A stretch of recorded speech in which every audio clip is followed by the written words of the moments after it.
The Arizona Territory's sun hung mercilessly in the cloudless sky, casting harsh shadows across the wooden buildings of Pinewood.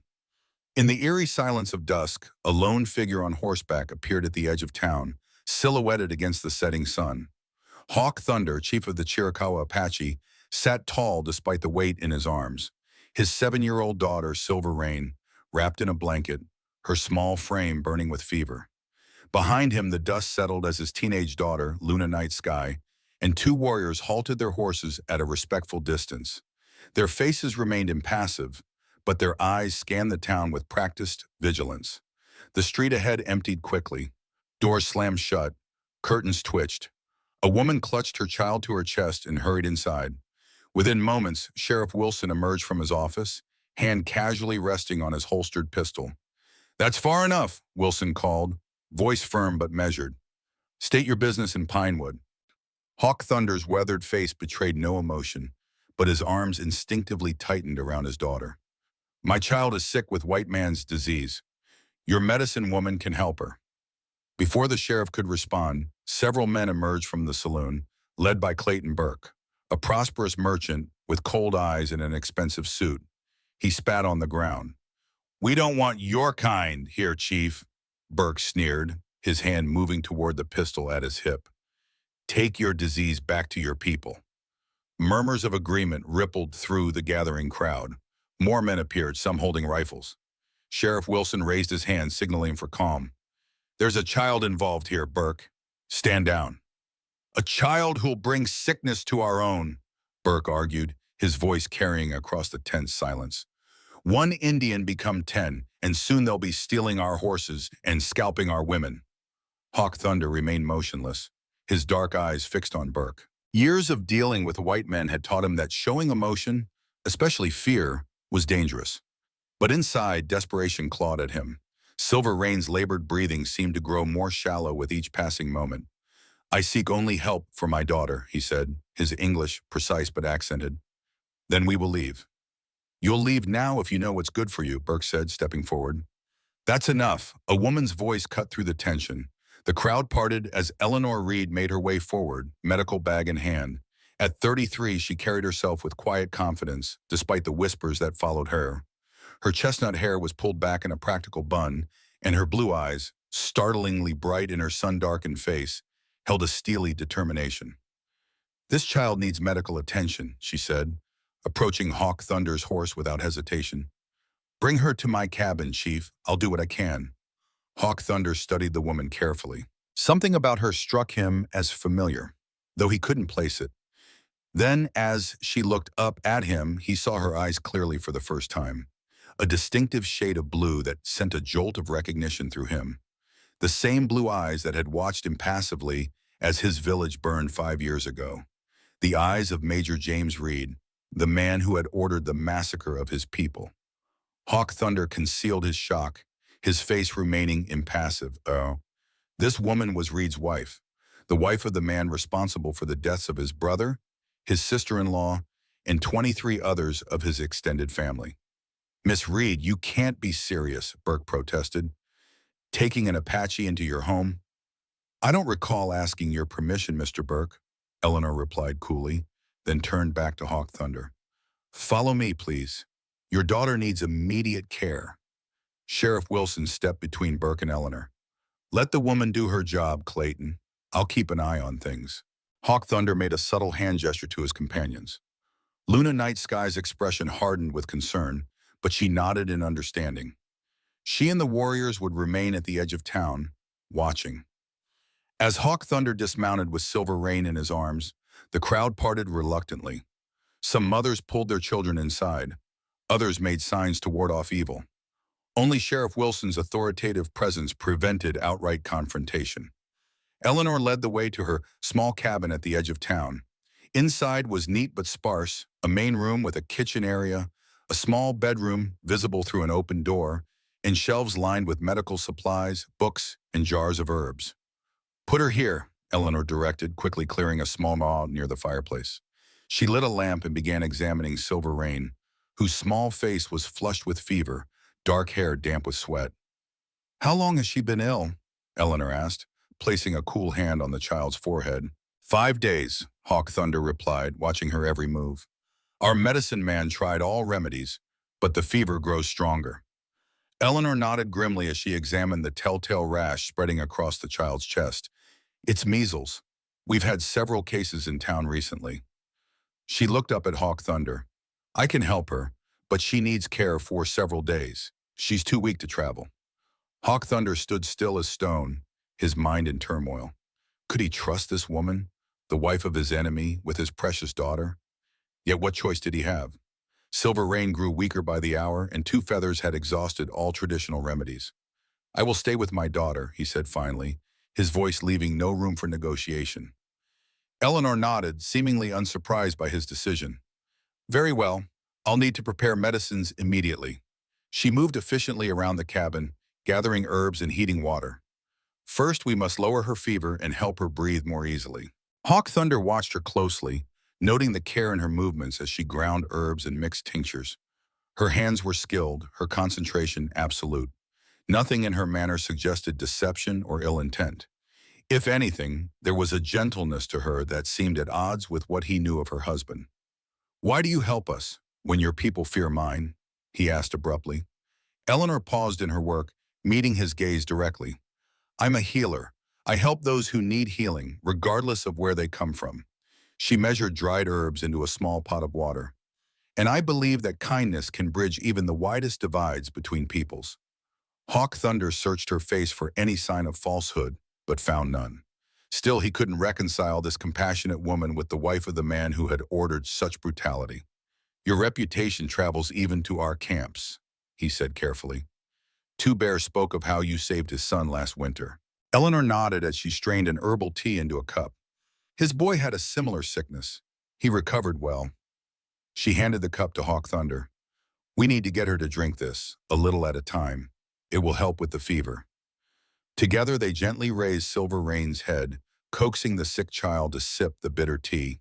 Some dribbled down her chin, but she managed to swallow most of it before falling back into a restless sleep. Now we wait, Eleanor said softly, and pray. Hawk Thunder settled himself on the floor beside his daughter's bed, his back straight and proud despite his obvious exhaustion. Eleanor realized that he had likely been awake for days, watching over his sick child. You should rest, she suggested. I'll watch over her. The chief shook his head firmly. A father does not rest while his child suffers. A flicker of something, respect perhaps, crossed Eleanor's face.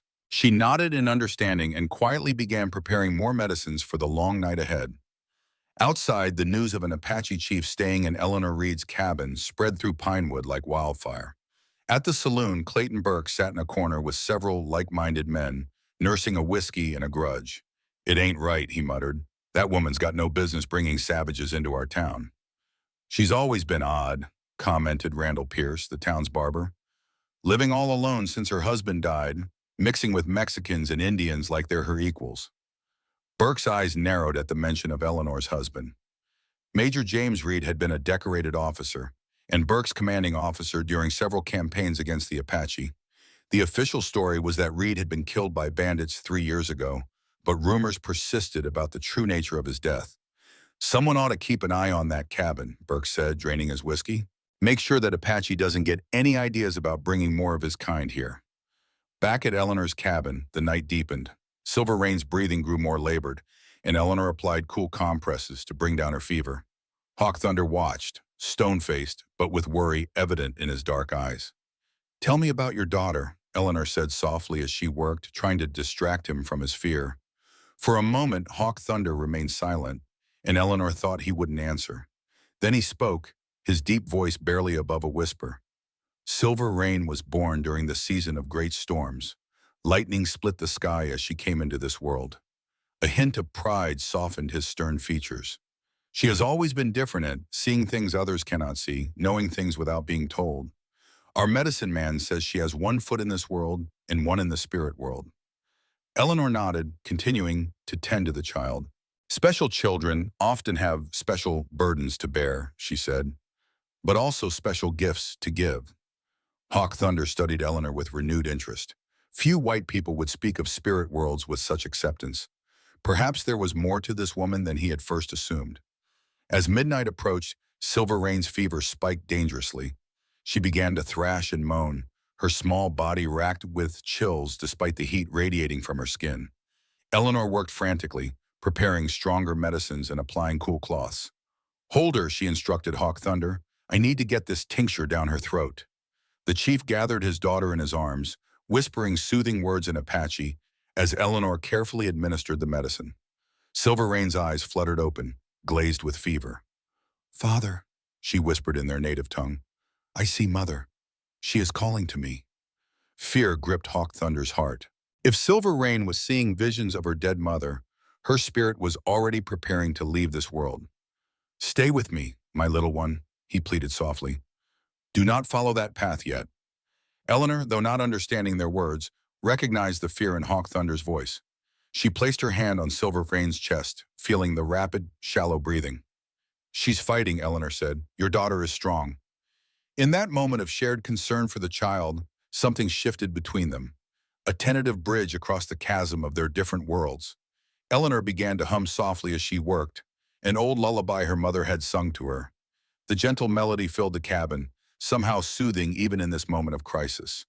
To her surprise, Hawk Thunder began to sing as well, his deep voice blending with her higher one in a strange but harmonious counterpoint. Their different melodies, one European, one Apache, wove together in the quiet room. Silver Rain's breathing gradually steadied, her small body relaxing as the combined power of medicine and music worked its magic. Her fever, while still high, seemed to plateau rather than continue its dangerous climb. Eleanor met Hawk Thunder's eyes across the child's bed, a moment of connection that transcended words. They both understood what had happened. Their shared care for Silver's Rain had created something powerful and unexpected. The night slowly gave way to dawn, pale light filtering through the cabin's windows. Silver Rain slept more peacefully now, her breathing less labored. Eleanor, exhausted from the long night, sat at her small table, making notes in a medical journal. Hawk Thunder moved to the window, scanning the street outside. "Your people are watching," he said quietly. Eleanor joined him, noting the small cluster of men loitering across the street, occasionally casting suspicious glances toward her cabin. Clayton Burke was among them, his face set in a scowl. "Mr. Burke has never approved of my unorthodox approaches to medicine," Eleanor said with a hint of weariness, "or my willingness to treat those he considers beneath his notice." "He is a dangerous man," Hawk Thunder observed. Eleanor turned to look at him curiously. "You know of him?" The chief's expression remained carefully neutral. "I know men like him.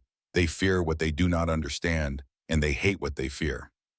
Before Eleanor could respond, a soft knock came at the back door. Both turned in surprise. Few in town would use her back entrance. Eleanor moved cautiously to answer it, though. Maria Ortiz stood there, a basket of fresh herbs and food in her arms. At 38, the Mexican woman had an ageless quality to her, with knowing dark eyes and a quiet dignity. "I thought you might need supplies," Maria said in her accented English, stepping inside. Her eyes widened slightly at the sight of Hawk Thunder, but she showed no fear. Eleanor accepted the basket gratefully. "Thank you, Maria." "Hey." "We've had a difficult night." Maria moved to Silver Rain's bedside, studying the child with a practiced eye. "Measles," she confirmed. "You have used the willow bark and echinacea?" "Yes, and the honeysuckle tincture you taught me to make." Maria nodded approvingly, then turned to Hawk Thunder, addressing him in fluent Apache. "Your daughter is in good hands, Chief. Eleanor Reed has learned both white medicine and the old ways." Hawk Thunder's surprise showed briefly on his face. "You speak the language of my people." Maria smiled slightly. "My mother was Apache, my father Mexican. I walk between worlds, as many of us must now do." Something about Maria's face suddenly struck Hawk Thunder, a familiar cast to her features, a resemblance he couldn't quite place. Before he could pursue the thought, Silver Rain stirred, her eyes opening. "Father?" she called weakly. Hawk Thunder was instantly at her side, taking her small hand in his. "I am here, little one." The child's eyes, clearer now than they had been all night, moved from her father to Eleanor, then to Maria. A strange expression crossed her face as she looked at Eleanor. "The sad man stands behind you," Silver Rain said in English, her voice small but distinct. "He has your eyes." Eleanor froze, a chill running through her, despite the morning warmth. She turned involuntarily, half expecting to see someone there, but found only the empty room. "What sad man, child?" Maria asked gently. "The one in the blue coat with the shiny buttons. He watches over her." Silver Rain's gaze remained fixed on a point just behind Eleanor. "He says he is sorry for what he did." Eleanor's face drained of color. She had never spoken to anyone in Pinewood about her husband's military uniform, with its distinctive blue coat and brass buttons. Nor had she ever discussed the circumstances of his death with anyone besides the sheriff. Hawk Thunder watched Eleanor's reaction carefully, noting her shock. Whatever his daughter had seen, it had deeply affected the white woman. "Silver Rain sometimes sees things that are not visible to others," he explained quietly. "Spirits that linger between worlds." Eleanor sank into a chair, her composure momentarily shaken. "My husband, he wore a blue uniform. He was a major in the cavalry." She looked up at Hawk Thunder, vulnerability evident in her face for the first time. "He died 3 years ago." Hawk Thunder nodded, his suspicions confirmed. "And his spirit is troubled?" I I don't know." Eleanor glanced again at the empty space behind her. "I never thought—" Maria placed a comforting hand on Eleanor's shoulder. "Some souls cannot rest until their wrongs are made right," she said softly. "Perhaps your husband's spirit seeks peace." The moment was interrupted by another knock, this time at the front door, louder, more insistent. Eleanor composed herself quickly and went to answer, but Sheriff Wilson stood there, hat in hand, looking uncomfortable. Behind him, Clayton Burke and several other men waited, their faces set in grim lines. "Morning, Miss Eleanor," Wilson said. "Need to have a word with you and your guest." Eleanor stood firmly in the doorway. "My patient is still recovering, Sheriff. Whatever this is about, can it wait?" "Afraid not." Wilson's voice was apologetic but firm. "There's been Apache raids on a settlement near the Dragoon Mountains. 3 families killed." He lowered his voice. "Folks in town are getting restless with having an Apache chief here." Eleanor felt Hawk Thunder's presence behind her before she heard him move. He stood tall, his face impassive but alert. "My people have not attacked any settlements," he said calmly. "We have honored the peace agreement made at the last council." Burke pushed forward. "That's what all you Redskins say. Then we find our women and children butchered." His hand moved toward his gun. "How do we know you're not just here to spy out our defenses?" "Mr. Burke," Eleanor stepped between them. "This man brought his dying child here for help. Does that sound like the action of someone planning an attack?" "Indians are crafty," Burke insisted. "They'd use their own kids as cover if it suited them." Hawk Thunder's eyes hardened, but he remained controlled. "I do not answer to you, white man. I answer to my people and to the spirits of my ancestors." The tension in the air was palpable. Sheriff Wilson placed a restraining hand on Burke's arm. "That's enough, Clayton. I'm just here to ask some questions, not start a gunfight on Miss Eleanor's doorstep." Inside the cabin, Silver Rain began to cough violently. Eleanor turned immediately. "Excuse me, gentlemen. My patient needs me." She hurried back inside, leaving the men at an impasse.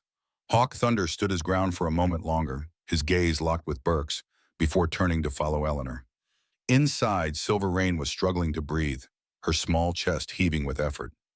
Eleanor and Maria worked quickly, preparing a steam treatment with eucalyptus oil. Hawk Thunder lifted his daughter into a sitting position, supporting her as she coughed. Through the window, they could see Sheriff Wilson ushering the men away, though Burke cast one last dark look at the cabin before leaving. "The sheriff is a good man," Maria observed, "but he cannot hold back the tide of fear forever."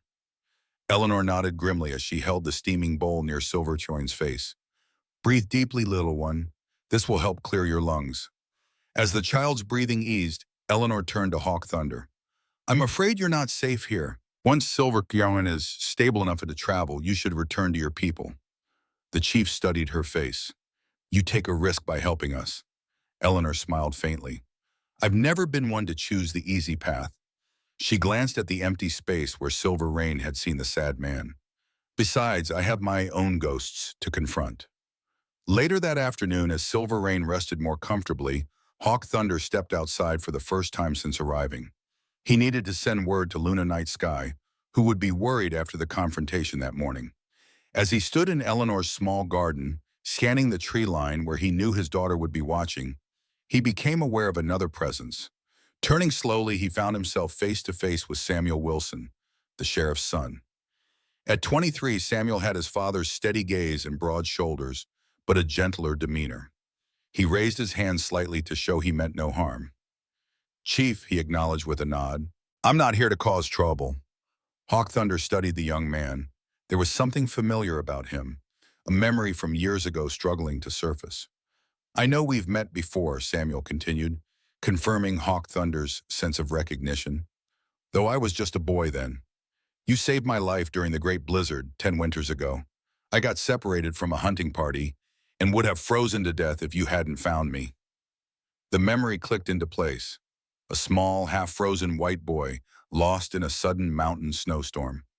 Hawk Thunder had found him, huddled beneath a fallen tree, nearly unconscious from the cold. "You were far from your hunting grounds," Hawk Thunder remarked, neither confirming nor denying the young man's claim. Samuel smiled slightly. "I was a foolish child who thought I could track a deer better than the adults. You carried me for miles through the snow to return me to my father." He paused. "I never forgot that kindness, though many told me I should fear your people." Hawk Thunder inclined his head slightly, acknowledging the truth of Samuel's words. "Why are you here now?" "To warn you," Samuel said, his voice dropping. "Burke is gathering men. He's convinced the town that you are connected to the raids down south." He glanced at the cabin. "Miss Eleanor has few friends here since her husband died. By helping you, she's made herself a target." "I did not ask for her help," Hawk Thunder said, though without heat. "No, but she gave it anyway. That's her way." Samuel hesitated. "There's something else. My father received a telegram this morning. The Army is sending troops to address the Apache problem in this region. They'll be here within a week." Hawk Thunder's expression didn't change, but his mind worked rapidly. If the Army was moving against his people, he needed to return to warn them, to prepare for possible evacuation into the higher mountains. Yet Silver Rain was still too weak to travel any distance. "Thank you for this warning," he said finally. "You have repaid any debt between us." Samuel shook his head. "Some debts can never be fully repaid, Chief. I'll do what I can to buy you time, but you should prepare to leave soon." He turned to go, then paused. "And tell your older daughter she's too easy to spot in that oak tree. Her red beads catch the sunlight." With that, he was gone, leaving Hawk Thunder both concerned and faintly amused. So Luna had been spotted after all. His fierce, proud daughter would not be pleased to hear that. Inside the cabin, Eleanor had overheard parts of the conversation through the open window. As Hawk Thunder returned, she busied herself preparing a fresh poultice for Silver Rain's rash, avoiding his eyes. "You heard?" he asked directly. Eleanor nodded, not pretending ignorance. "Burke has always disliked me. This just gives him an excuse to act on it." "Why does he hate you?" Hawk Thunder asked, genuinely curious. Eleanor's hand stilled for a moment. "He served under my husband in the cavalry. They disagreed on many things, especially the treatment of your people." She looked up at him. "James, my husband, believed in honorable warfare, not the slaughter of women and children. It made him unpopular with men like Burke." Hawk Thunder felt a surge of confusion. This contradicted everything he knew about Major Reed, who had ordered the attack on his village. Had the man shown one face to his wife and another to his subordinates? Before he could pursue this line of thought, Silver Rain stirred. Her eyes opened, clearer than they had been since falling ill. She looked directly at her father. "The soldiers are coming," she said in Apache, her voice stronger than before. "They ride with hatred in their hearts." Hawk Thunder moved to her side. "You have seen this little one?" The child nodded solemnly. "In my fever dreams. Many horses, many guns." Her gaze shifted to Eleanor. "The blue-eyed woman must come with us when we leave. She is not safe here." Eleanor, not understanding their exchange, approached with a cup of medicinal tea. "Her fever has broken," she observed with relief. "That's an excellent sign." Hawk Thunder looked from his daughter to Eleanor, weighing his next words carefully. How could he tell this woman, this healer who had saved his daughter's life, that her husband was responsible for the deaths of his family, that he had recognized her blue eyes because they were the last thing his brother had seen before being shot? Yet Silver Rain's words troubled him. If the child had seen danger coming for Eleanor, perhaps the spirits were guiding them towards some purpose he did not yet understand. "My daughter believes you are in danger here," he said finally. "When we leave, she thinks you should come with us." Eleanor's eyebrows rose in surprise.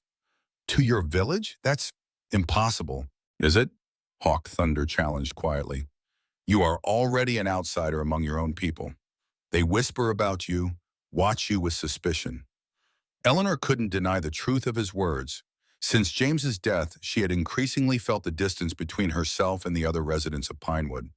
Her interest in traditional medicine, her willingness to treat Mexicans and occasionally Indians, her refusal to remarry, all had marked her as different, suspicious. "Even so," she said, "I have a life here, patients who need me. And among my people, there are many who need your knowledge," Hawk Thunder countered, "especially with the sickness that comes from contact with white settlements." Eleanor shook her head, though without conviction. "It would be unprecedented." "Perhaps that is what is needed in these times," Hawk Thunder replied. "Unprecedented actions from those willing to cross the boundaries that divide us." Their conversation was interrupted by an urgent knock at the back door. Maria Ortiz entered without waiting for a response, her usually composed face tight with concern. "Burke and his men are organizing a party to come here after nightfall," she said without preamble. "They plan to take matters into their own hands." Eleanor's face paled. "Sheriff Wilson has been called away to a disturbance at the north end of town," Maria finished grimly. "Too convenient to be coincidence." Hawk Thunder moved to the window, scanning the street with practiced eyes. Indeed, there seemed to be unusual activity, men gathering in small groups, speaking in low voices, occasionally glancing toward the cabin. "How much time do we have?" he asked. "A few hours, no more," Maria replied. "After sunset, they will come." She turned to Eleanor. "You must leave before then, both of you." Eleanor looked bewildered. "Leave? But where would I go?" "With him," Maria said simply, nodding toward Hawk Thunder. "To his people." "You suggest this as well?" Eleanor asked incredulously. "Maria, I can't just abandon everything." "What will you stay for?" Maria challenged. "To be accused as an Indian sympathizer? To have your home burned?" Her voice softened. "Eleanor, I have watched you these 3 years since James died. You have never belonged here. Perhaps it is time to find where you do belong." Eleanor sank into a chair, overwhelmed by the rapid turn of events. "This is madness," she whispered. Silver Rain, who had been listening intently despite not understanding all the English words, spoke up in her child's voice. "The sad man agrees," she said, pointing again to the empty space that only she could see. "He says you must go with us."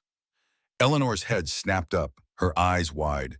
Again, that eerie sense that her husband's spirit somehow lingered, somehow communicated through this strange child. It was unsettling, yet also strangely comforting.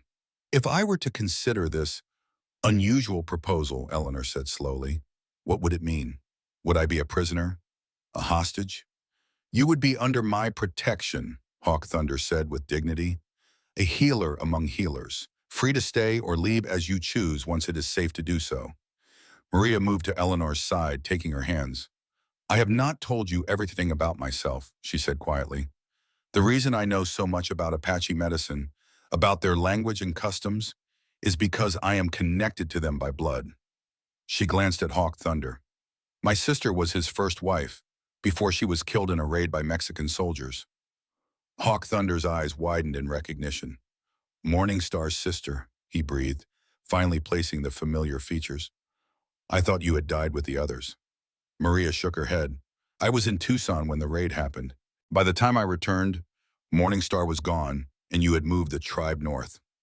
A shadow of old grief crossed her face.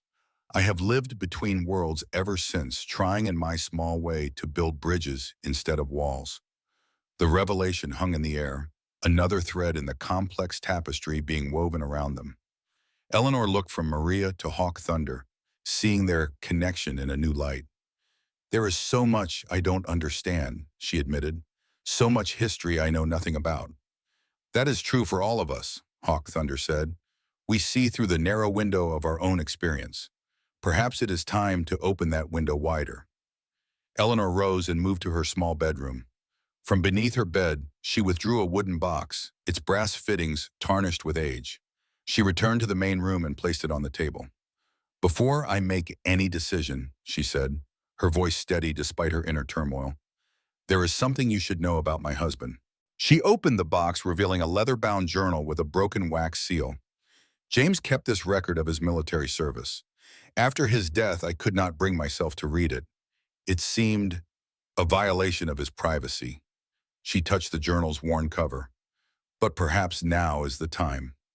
As the afternoon light began to fade, casting long shadows across the cabin floor, Eleanor opened the journal and began to read aloud the final entries of Major James Reed. Entries that would challenge everything Hawk Thunder thought he knew about the man whose blue eyes had haunted his nightmares for 5 long years.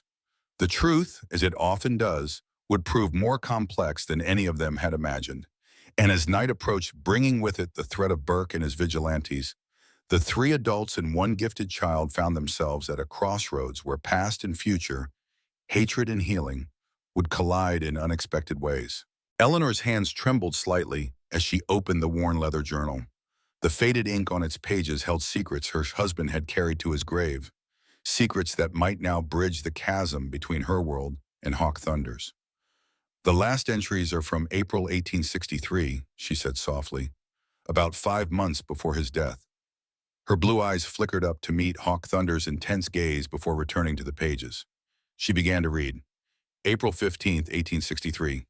Received orders to investigate reports of Apache raids near Dragoon Mountains. Burke is eager for action, claims settlers have been killed. Something about his account troubles me.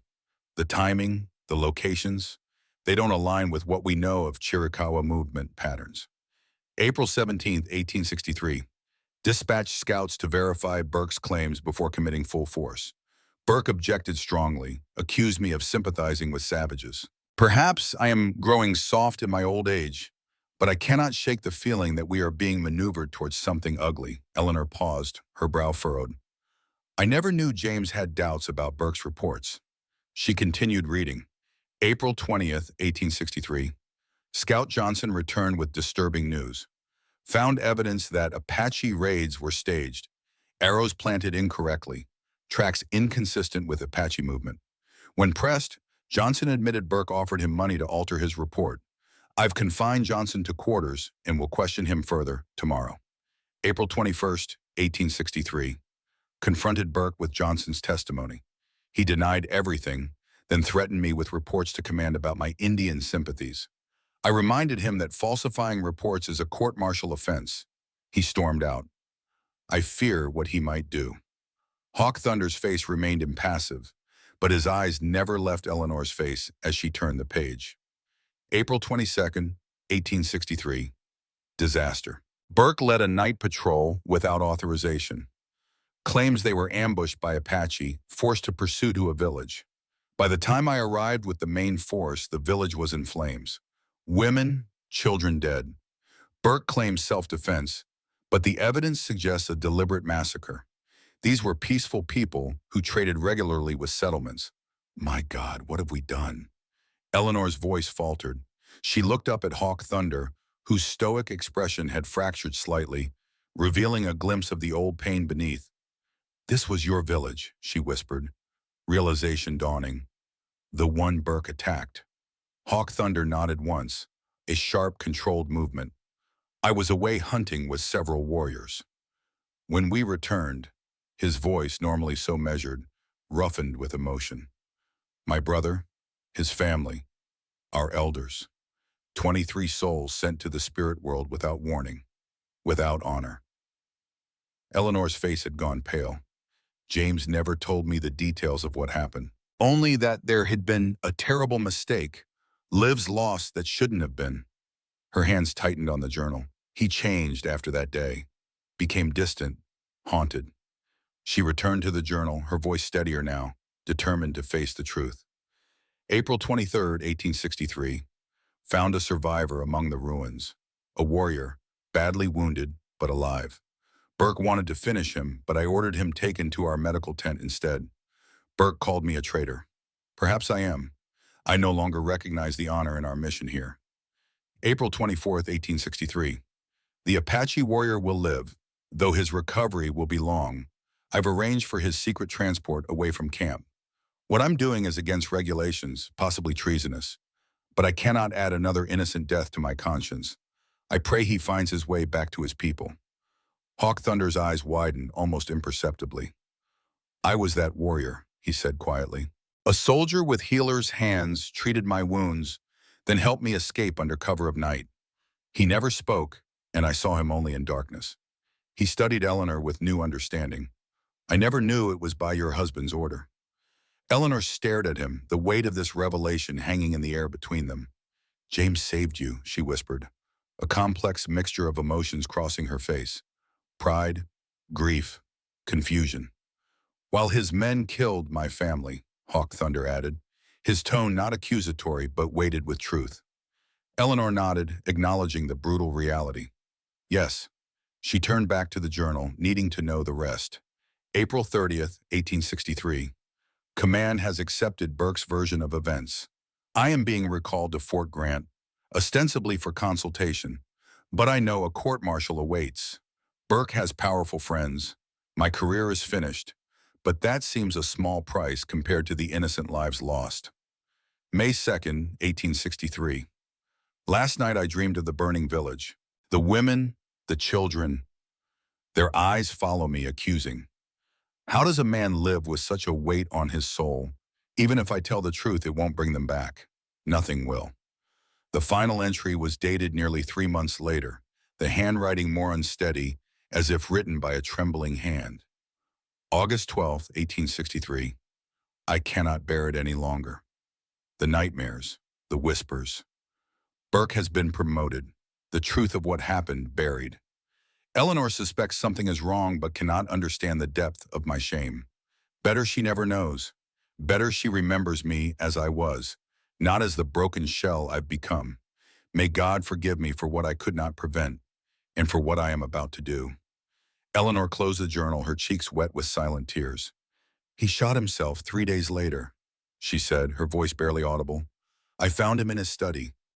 Maria placed a comforting hand on Eleanor's shoulder while Hawk Thunder remained silent, processing this new understanding of the man he had hated for 5 years.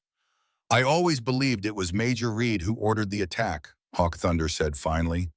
His were the eyes I remembered, watching as my village burned. He was there, Eleanor acknowledged. He witnessed it, failed to prevent it. In his mind, that made him as guilty as Burke. She looked up at Hawk Thunder. Not that it changes what happened to your family. No, Hawk Thunder agreed, but truth has its own medicine. He met Eleanor's eyes directly. Your husband tried to save me when others would have let me die. That too is part of the truth. The moment of understanding between them was interrupted by Silver Rain's small voice. The sad man is smiling now, she said, looking at the empty space only she could see. Not so heavy. Eleanor turned toward the child, a chill running down her spine despite the warmth of the cabin. Can you really see him? My James? Silver Rain nodded solemnly. His spirit has been waiting for the truth to be known. The child's dark eyes held a wisdom far beyond her years. Some spirits cannot cross over while their stories remain untold. Maria crossed herself reflexively. The child has the gift, she murmured. My grandmother had it too. The ability to see those caught between worlds. Hawk Thunder nodded. Since her birth, Silver Rain has seen what others cannot. It is both blessing and burden. Eleanor wiped her tears and moved to the window, watching the lengthening shadows. The revelations of the journal had shaken her deeply, but there was no time to fully process them. Burke and his men will come soon, she said, forcing her mind back to the immediate danger. Maria began gathering essential supplies. Medicines, food, water. You must leave within the hour before full dark. My other daughter waits at the edge of town with horses, Hawk Thunder said. But Silver Rain is still weak for a hard ride. Eleanor made a quick decision. I have a wagon in the small barn behind the cabin. We can cushion it with blankets for Silver Rain. She hesitated, then added, if I am to come with you, I need to bring my medical supplies. Hawk Thunder's expression showed mild surprise. You have decided to come? What choice do I have? Eleanor replied with a hint of wry humor despite the gravity of the situation. Stay and face Burke's justice, or take my chances with your people. She glanced at the journal. Besides, I think James would want me to go, to help finish what he couldn't. As they prepared hurriedly for departure, a soft knock came at the back door. Maria opened it cautiously to find Samuel Wilson standing there, his expression grim. Burke has at least 15 men, he reported without preamble. They're gathering at the saloon now, working up their courage with whiskey. His eyes took in their preparations. So you're leaving? Eleanor nodded. We don't have a choice, Sam. The young man's face showed conflict. My father would protect you if he could, but Burke has too many supporters. He hesitated, then added, I saw an Apache girl watching from the tree line. I'm guessing she's with you, Chief? My daughter, Luna Night Sky. Hawk Thunder confirmed. Samuel's face softened slightly at the name. I left her a message. Told her to meet you at Cottonwood Creek, away from the main trails. A faint flush colored his cheeks. We've spoken before, several times actually. Hawk Thunder's eyebrows rose fractionally, but he made no comment on this unexpected revelation. Thank you, he said simply. Samuel nodded, then turned to Eleanor. Miss Reed, take this. He pressed a folded paper into her hand. It's a map to an old trapper's cabin in the high country. If you get separated or need shelter, it's well hidden and has basic supplies. Eleanor tucked the map into her pocket, touched by the young man's concern. Thank you, Sam. Your father raised a good man. Just be careful, Samuel urged. The Army patrols have increased since the raids down south. They're looking for Apache to blame. With that warning, he slipped back into the gathering dusk, leaving them to their preparations. Within the hour, Eleanor's wagon was loaded with essential supplies. Silver Rain nestled among blankets in the back. Eleanor had changed from her normal dress into more practical attire. A split riding skirt, sturdy boots, and a man's shirt and vest that had once belonged to James. Her medical bag and a rifle lay within easy reach on the seat. Maria embraced Eleanor tightly. I will create a distraction in town, she promised. Something to delay Burke and his men long enough for you to get clear. Come with us, Eleanor urged. You're in danger too now that they know your connection to the Apache. Maria shook her head. My place is here, continuing our work in Pinewood. Besides, she added with a small smile, someone must tell the real story of what happens next. As the first stars appeared in the deepening sky, Eleanor guided the wagon carefully behind her cabin and along a seldom-used back trail that would take them to Cottonwood Creek without passing through town. Hawk Thunder rode beside the wagon, alert for any sign of pursuit, while Maria returned to town to create her promised distraction. The night was mercifully clear, with a quarter moon providing just enough light to navigate by. Silver Rain drifted in and out of sleep in the back of the wagon, her fever reduced but her strength still diminished.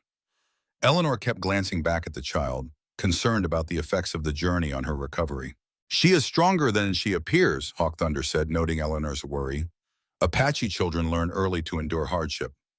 Even so, we'll need to stop regularly to check her condition, Eleanor insisted. Measles can weaken the heart if not properly managed. Hawk Thunder nodded, accepting her medical judgment.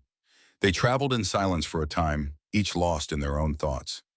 Your husband's journal, Hawk Thunder said finally. It changes much, but not everything. Eleanor glanced at him. What do you mean? Burke still lives, unpunished for his crimes, the chief replied, his voice hard. My people still died. The Army still comes to hunt us for raids we did not commit. Yes, Eleanor agreed quietly. The truth doesn't change the past, but perhaps it can change what happens next. They reached Cottonwood Creek shortly before midnight. The silvery ribbon of water gurgled peacefully through the darkness, a stark contrast to the tension that had driven their flight. Hawk Thunder dismounted, scanning the area carefully before signaling Eleanor to bring the wagon to a small clearing near the water. A shadow detached itself from the trees, Luna Night Sky, moving with the fluid grace of a young deer. At 18, she had her father's proud bearing and her mother's delicate features. Her dark eyes assessed Eleanor with undisguised suspicion. Father, she acknowledged in Apache, embracing Hawk Thunder briefly before turning her attention to the wagon. How is Silver Rain? Recovering, Hawk Thunder replied in the same language. Thanks to this woman's medicine. Luna's expression remained guarded as she looked at Eleanor. Can she be trusted? She is one of them. She has proven herself, Hawk Thunder said firmly, and she has nowhere else to go now. Luna seemed unconvinced but didn't argue further. She helped Eleanor check on Silver Rain, who woke briefly at her sister's touch. Luna, the child murmured, I saw Mother in my dreams. She said not to be afraid of the blue-eyed woman. Luna's face softened. Rest, little sister. We have a long journey ahead. As they prepared to continue their journey deeper into Apache territory, a distant sound caught their attention, the ringing of Pinewood's church bell, an unusual occurrence at this hour. Maria's distraction, Eleanor guessed. We should move quickly. They traveled through the night, following game trails and dry creek beds, avoiding the main paths where army patrols might be encountered. Dawn found them in the foothills of the Dragoon Mountains, tired but so far undetected. Hawk Thunder called a halt in a sheltered canyon where a small spring provided fresh water. We will rest here for a few hours, he decided. Continue when the sun is high. Eleanor tended to Silver Rain, whose condition remained stable despite the difficult journey. The child was even strong enough to sit up and take some broth that Luna prepared over a small, nearly smokeless fire. While the sisters rested, Eleanor and Hawk Thunder stood at the edge of their small camp, looking back toward the distant plains they had crossed during the night. Your people live in these mountains? Eleanor asked. Hawk Thunder nodded. Higher up, where the white man's horses struggled to climb, a place of ancient spirits hidden from unfriendly eyes. And how will they receive me? Eleanor asked directly, voicing the concern that had grown as they drew closer to the Apache camp. Hawk Thunder considered the question carefully. Some will welcome you for saving Silver Rain. Others will take longer to trust. He glanced at her. You come under my protection. As chief, my word carries weight. But not absolute authority, Eleanor observed shrewdly. The corner of Hawk Thunder's mouth lifted slightly, the closest thing to a smile she had seen from him. You understand leadership well. I grew up an officer's daughter, then became an officer's wife, Eleanor replied. I've seen how command works and its limits. A comfortable silence fell between them, broken only by the soft murmur of Luna's voice as she told her sister a story from their tribal mythology. Your daughter, Luna, Eleanor said after a while. Samuel Wilson seemed quite familiar with her. Hawk Thunder's expression revealed nothing. So it seems. You're not concerned? Should I be? He countered. Eleanor shrugged. Most fathers would worry about their daughter meeting secretly with a young man from another community. Most fathers have not seen their people diminished year after year by disease and violence, Hawk Thunder replied. Luna is strong-willed but wise. She would not endanger our tribe. He paused, then added, and the Wilson boy saved my life once, though he doesn't remember. There is a connection there that perhaps the spirits have fostered. Before Eleanor could respond, Luna approached, her posture alert. Riders coming, she reported tersely, from the east. Hawk Thunder moved immediately to a higher vantage point, Eleanor following. In the distance, a cloud of dust marked the approach of several horsemen. Army patrol? Eleanor asked. No, Hawk Thunder replied, his keen eyes narrowing. Their formation is wrong, too scattered. He studied the riders for another moment. Burke and his men from town. How did they find us? Eleanor wondered aloud, a chill running through her. They know these lands, Hawk Thunder said grimly, and Burke was a scout before he became a businessman. He turned to Eleanor.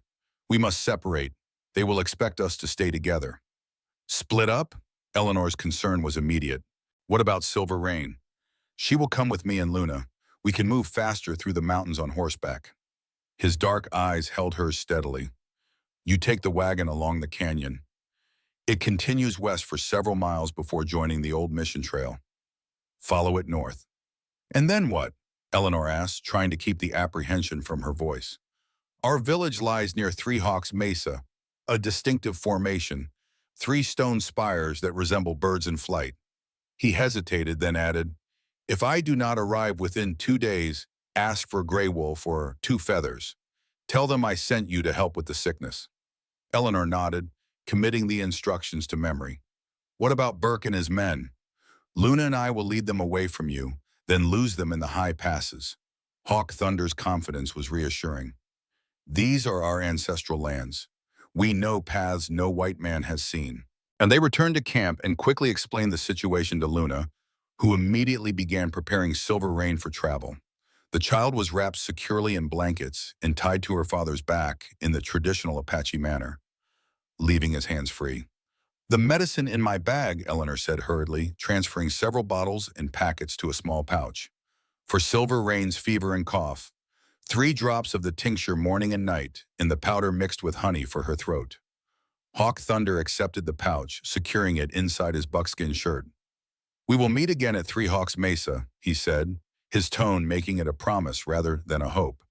As Luna mounted her horse, she finally addressed Eleanor directly.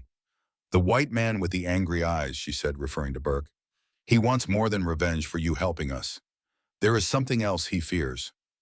"The truth," Eleanor replied simply, "about what really happened at your village 5 years ago." Luna's eyes widened slightly, then narrowed in understanding. Without another word, she wheeled her horse and disappeared into the trees, scouting the path ahead. Hawk Thunder lingered a moment longer, Silver Rain secure against his back. The child reached out one small hand toward Eleanor. "Don't be afraid," Silver Rain said in her clear voice. "The sad man will watch over you until we meet again." Eleanor touched the child's hand briefly, strangely comforted by the odd statement. "Take care of your father," she replied with a smile. "He needs you to get well." Hawk Thunder's gaze held Eleanor's for a long moment, communicating something beyond words. A shared purpose, perhaps, or a newfound respect. Then he too was gone, following his daughter into the mountain wilderness that was their heritage and haven. Eleanor wasted no time. She hitched her horse to the wagon, secured her supplies, and guided the vehicle deeper into the canyon, away from Burke's approaching party. The wagon's wheels crunched softly on the sandy soil as the canyon walls rose higher on either side, creating a natural corridor heading west. For nearly an hour, she made steady progress. The canyon widened in some places, narrowed in others, but always continued westward as Hawk Thunder had indicated. Eleanor found herself listening intently for sounds of pursuit, but heard only the natural music of the wilderness. The call of birds, the rustle of wind through the scrubby trees that clung to the canyon walls, the occasional scurry of small animals. Then, as she rounded a bend where the canyon jogged sharply north, Eleanor heard it, the distant sound of horses approaching rapidly from behind. Her heart raced. Had Burke somehow followed her, rather than pursuing Hawk Thunder? Or had he split his men, sending some after each group? The trail ahead grew steeper, more difficult for the wagon to navigate. Eleanor urged her horse forward, knowing she couldn't outrun mounted pursuers, but hoping to reach more favorable ground before they caught up. The wagon bounced and lurched over the increasingly rocky terrain, medical supplies and provisions rattling precariously. The sounds grew closer. Eleanor reached for the rifle beside her, checking that it was loaded. She had no desire to shoot anyone, but she wouldn't be taken in without resistance. Rounding another bend, she found herself in a small box canyon, a dead end. Sheer rock faces rose on 3 sides, with no visible path forward except for a narrow game trail that no wagon could navigate. Eleanor swore under her breath, a habit left over from her days among military men. Quickly, she unhitched her horse and gathered only the most essential supplies: her medical bag, some food and water, James's journal, and the rifle. If she abandoned the wagon and continued on horseback, she might still evade capture. But as she prepared to mount, the riders appeared at the canyon entrance. 3 men, not Burke's vigilantes as she had feared, but Apache warriors. Their faces were stern, suspicious, weapons ready but not aimed directly at her. Eleanor stood very still, her hand dropping away from the rifle. She raised both palms in a universal gesture of peace. "I am Eleanor Reed," she said clearly, hoping one of them might understand English. "Hawk Thunder sent me. I have medicines for the sickness." The warriors exchanged glances.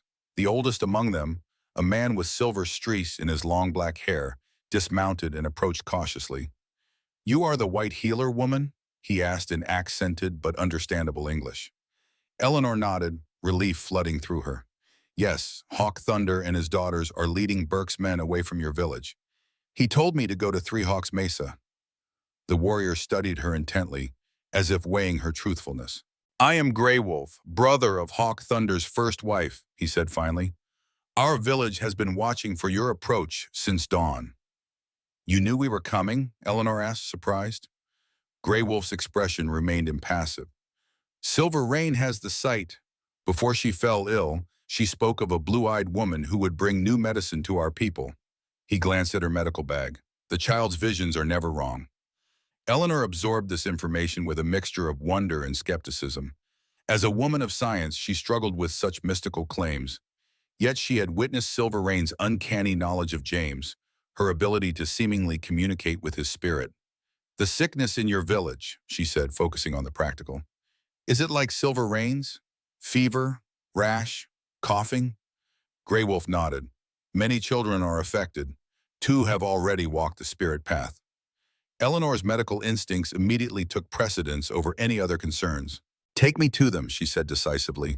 I'll need clean water, fire, and any medicinal herbs you might have. Grey Wolf signaled to his companions, who approached to help transfer Eleanor's supplies to one of their horses. As they worked, he continued, Hawk Thunder takes a great risk bringing you to our sacred places. I know, Eleanor replied quietly, but sometimes risks must be taken when lives are at stake. The warrior's dark eyes assessed her with new interest. You speak like one who has faced difficult choices before.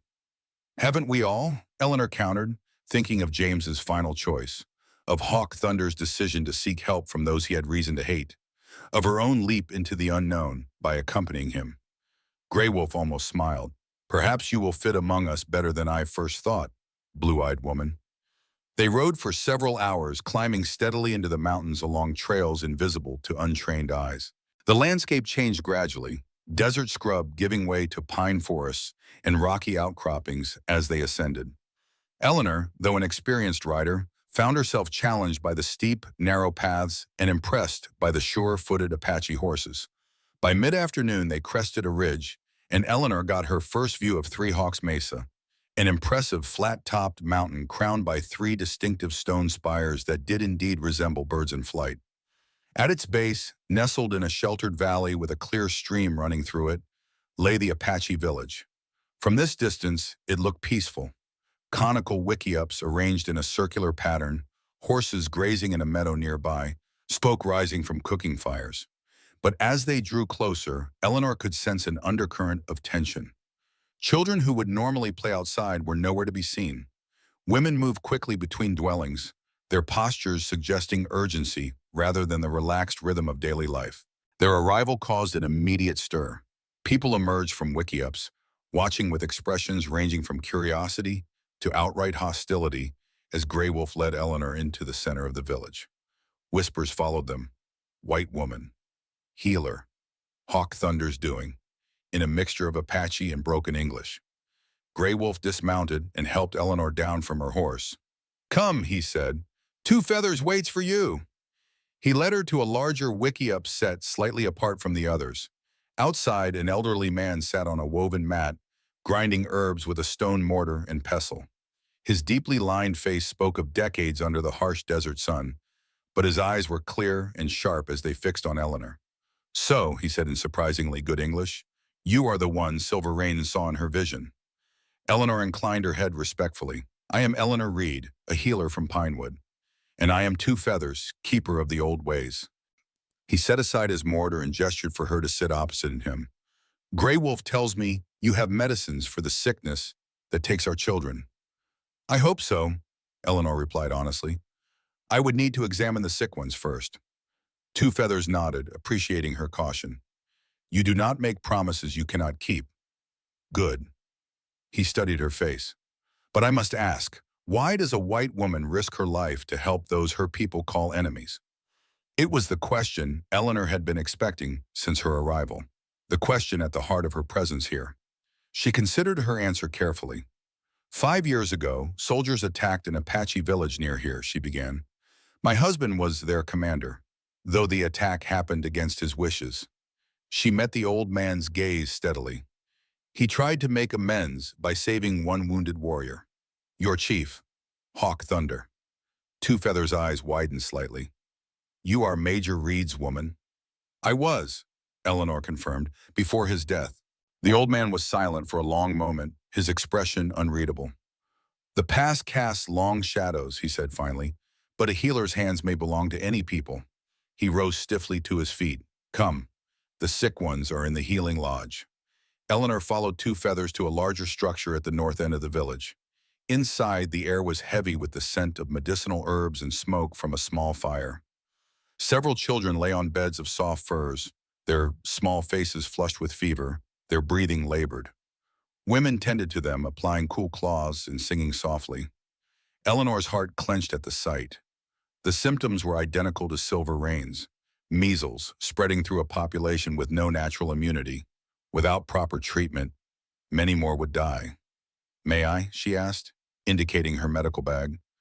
Two Feathers nodded, and Eleanor moved to the nearest child, a boy of about 5. The women watching her tensed visibly, protective and suspicious, but Two Feathers spoke to them in Apache, and they reluctantly stepped back. For the next several hours, Eleanor worked tirelessly alongside Two Feathers and the Apache women, establishing a treatment regimen for each child based on the severity of their symptoms. She showed them how to prepare willow bark tea for fever, how to create a soothing salve for the rash, and how to position the children to ease their breathing. The sun was setting when Grey Wolf appeared at the entrance to the healing lodge. Riders approach from the south, he announced tensely. Our scouts believe it is Hawk Thunder and Luna Night Sky, but they are moving quickly, as if pursued. Eleanor followed Two Feathers and Grey Wolf outside. The entire village had mobilized, warriors taking defensive positions, women gathering children. In the distance, 2 riders could be seen racing toward the village, their horses lathered with exertion. Even from a distance, Eleanor recognized Hawk Thunder's powerful silhouette, Silver Rain still secured to his back. Luna rode close beside him, occasionally glancing behind them. Are Burke's men following them? Eleanor asked anxiously. Grey Wolf shook his head. Our scouts report no other riders nearby, but something has alarmed them. As Hawk Thunder and Luna reached the village, the reason for their haste became clear. Silver Rain lay limply against her father's bow, her small face pale and drawn with renewed fever. Her sickness has returned, Hawk Thunder said grimly, as he carefully lowered his daughter into Eleanor's waiting arms. More severe than before. Eleanor quickly assessed the child, alarmed by the heat radiating from her small body and the bluish tint around her lips. Her heart is struggling, she said. We need to act quickly. As she carried Silver Rain to the healing lodge, Hawk Thunder explained what had happened. We led Burke's men into the high passes, lost them easily enough, but the exertion was too much for her. She collapsed shortly after. In the lodge, Eleanor worked feverishly to stabilize the child, applying her strongest medicines and all her medical knowledge. Two Feathers assisted, adding his own healing prayers and herbal remedies to Eleanor's scientific approach. Will she live? Luna asked bluntly from the doorway, her usual stoic demeanor cracking to reveal the worried sister beneath. She's fighting, Eleanor replied, not sugarcoating the situation. The next few hours will tell. As night fell over the Apache village, a different kind of tension took hold. Not the fear of external enemies, but the shared concern for a beloved child hovering between life and death. Warriors who had earlier regarded Eleanor with suspicion now nodded respectfully as they passed. Women brought food and fresh water without being asked. In the healing lodge, Eleanor maintained her vigil alongside Hawk Thunder. Silver Rain's breathing had stabilized somewhat, but her fever remained dangerously high. Occasionally, the child would murmur in her delirium, speaking of spirits and visions that only she could see. The sad man says I must stay, she whispered at one point, her glassy eyes fixed on Eleanor. He says my path is not yet complete. Eleanor smoothed the damp hair from the child's forehead. Then you must listen to him, little one. Stay with us. Hawk Thunder watched this exchange with a mixture of concern and curiosity. She still sees your husband's spirit? Eleanor nodded. It seems so, though whether it's fever dreams or something more. She left the question hanging. In our belief, those with one foot in the spirit world can see what others cannot, Hawk Thunder said quietly. Silver Rain has had this gift since birth. They fell silent, each lost in their own thoughts as they tended to the sick child. Outside, the normal sounds of the village had hushed, as if the entire tribe held its breath, waiting. Near midnight, Two Feathers entered the lodge with a small clay pot. A special medicine, he explained, made from roots that grow only on Three Hawks Mesa. We use it only in the most dire circumstances. The mixture had a pungent, earthy smell. Eleanor helped administer it to Silver Rain, supporting the child's head as Two Feathers trickled the liquid between her parched lips. "Now we wait," the old healer said, settling cross-legged on the floor. "And perhaps we talk to pass the hours of watching." Eleanor nodded, recognizing the gentle invitation to share more of herself, to bridge the gap between their worlds. "You read the signs of sickness well," Two Feathers observed. "Where did you learn this skill?"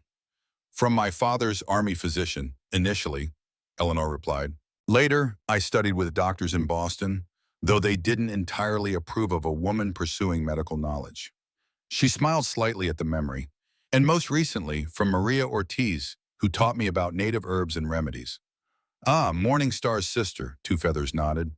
"She walks between worlds, that one, much like you are trying to do now." The observation was astute. Eleanor felt a growing respect for the old man's wisdom. "It's not an easy path to walk," she admitted. "The important paths rarely are," Two Feathers replied. He glanced at Hawk Thunder, who sat in stoic silence beside Silver Rain's bed. "Our chief also walks a difficult path, balancing the old ways with the need to adapt to a changing world." Hawk Thunder stirred at this, but didn't contradict the assessment. "The world changes whether we wish it or not," he said instead. "The question is whether we change with it or die resisting." Eleanor was struck by the philosophical depth of his statement. How often had she heard similar sentiments expressed by James during their long discussions about the inevitable conflicts between native peoples and white expansion? "Burke and men like him don't want change or understanding," she said. "They want conquest." "Yes," Hawk Thunder agreed, "and they will use any means to achieve it, even staging false raids to justify retaliation." Two Feathers looked between them sharply. "What do you mean, false raids?"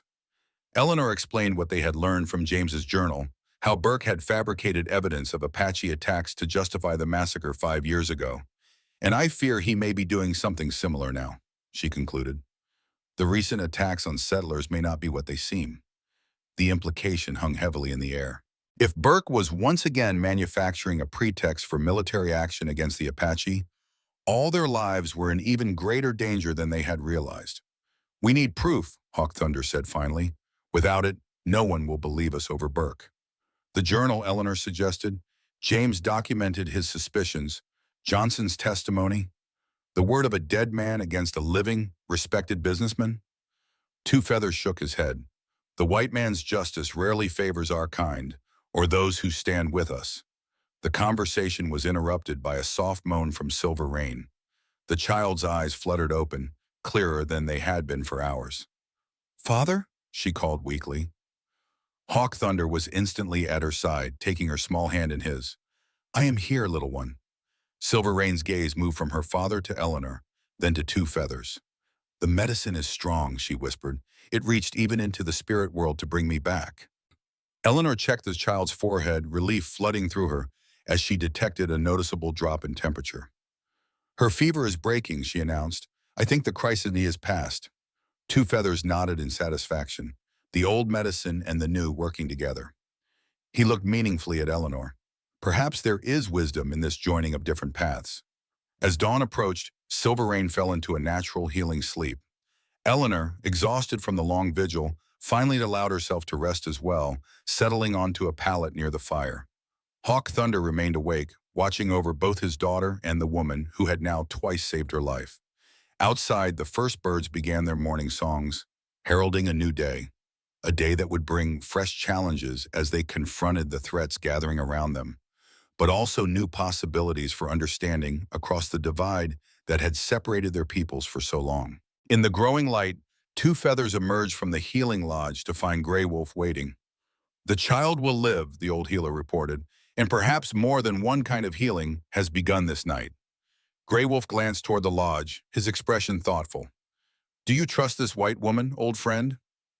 Two Feathers considered the question, his ancient eyes gazing toward the three stone spires that gave the mesa its name. "Silver Rain saw her coming in a vision," he said finally, "and the spirits rarely send us what we expect, but often what we need." As the Apache village stirred to life around them, neither man could know that far to the south, another kind of awakening was taking place. one that would soon test the fragile trust building between Eleanor Reed and the people who had taken her in. For at Fort Grant, Captain James Miller was reviewing a report from Clayton Burke about Apache raids and a kidnapped white woman, setting in motion events that would bring the cavalry riding north within days. The stage was set for a confrontation that would determine not only Eleanor's fate, but the future of Hawk Thunder's people. A future that hinged on truths buried 5 years in the past and a child's ability to speak with spirits from beyond the grave. Dawn broke over Three Hawks Mesa, painting the three stone spires in hues of gold and amber. Eleanor woke to find Silver Rain sleeping peacefully beside her, the child's breathing regular, her skin cool to the touch. The fever had broken during the night, bringing a sense of cautious relief. Outside the healing lodge, the Apache village stirred to life. Women tended cooking fires, children carried water from the stream, and warriors patrolled the perimeter with heightened vigilance. Eleanor stepped into the crisp mountain air, stretching muscles stiff from her night's vigil. The healing medicine worked, came Hawk Thunder's voice from behind her. He stood in the doorway of the lodge, his imposing figure softened by the evident fatigue in his face.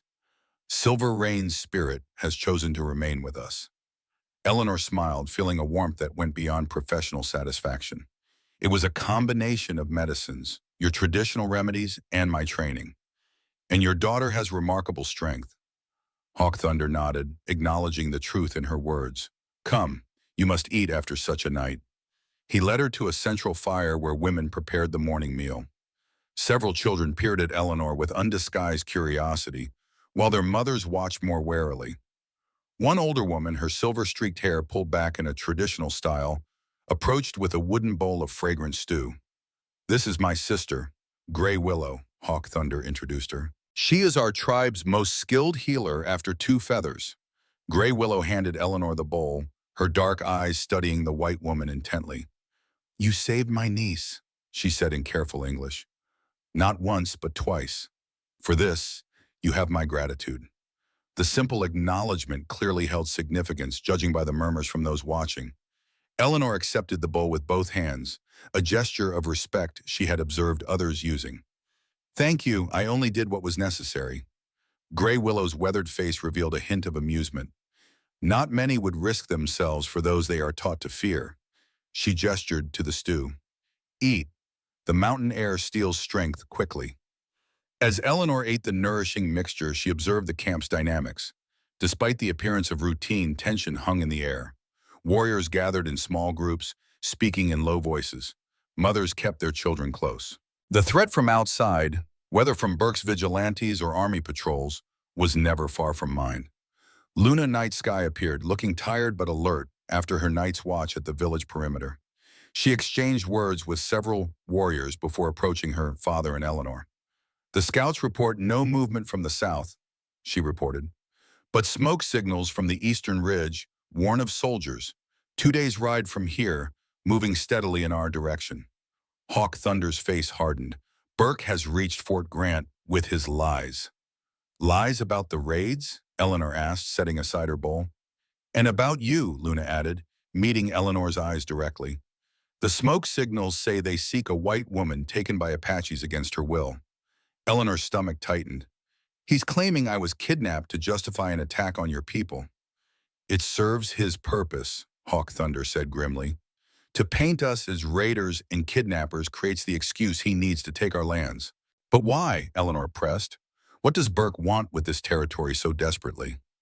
Before either could answer, Two Feathers approached, his ancient face solemn. A council gathers, he announced. The elders wish to speak with you, Hawk Thunder, and with the blue-eyed healer. The tribal council met in a larger wickiup at the center of the village. 8 elders, 4 men and 4 women, sat in a circle with Hawk Thunder, Eleanor, Gray Willow, and Two Feathers joining them. Luna remained standing near the entrance, both participant and sentinel. The oldest of the elders, White Shell, spoke first in Apache. His face was a map of deep wrinkles, his eyes holding the wisdom of perhaps 8 decades. Two Feathers translated for Eleanor. White Shell asked why we should believe your husband's written words over those of the living white men who call us murderers. Eleanor met the elder's gaze directly. My husband had no reason to lie in his private journal. He wrote believing no one but himself would ever read those words. They were his confession to himself, his attempt to make peace with his conscience before death. After Two Feathers translated, a stern-faced woman elder, Talkingbird, spoke up. She asked what proof we have that the recent raids were not the work of other Apache bands. Two Feathers relayed. Many roam these lands, not all following Hawk Thunder's leadership. That's true, Eleanor acknowledged, but Burke has specifically accused this tribe of attacks that coincide precisely with the time Silver Rain was ill in my cabin. Your chief couldn't have been in two places at once. When this was translated, several elders nodded thoughtfully. Whiteshell spoke again, longer this time. He says that while this may protect Hawk Thunder personally, it does not prove other warriors from this band were not involved, Two Feathers explained, and the army will not distinguish between different Apache groups. They will attack any they find. Then we need more than defensive arguments, Eleanor insisted. We need to expose Burke's true motives, prove he's deliberately manufacturing a pretext for violence, just as he did at Black Mesa 5 years ago. Hawk Thunder, who had remained silent until now, finally spoke. Burke wants something on these lands, something of great value. Running Water, a younger elder with a distinctive scar across his cheek, leaned forward intently, speaking rapidly in Apache. He suggests we could catch Burke's men in the act, Two Feathers translated, set a trap to reveal their true intentions. But how, Grey Willow asked, and where without endangering more innocent lives? The council fell silent, each contemplating the dilemma. Eleanor's mind raced, applying the strategic thinking she had absorbed from years among military officers.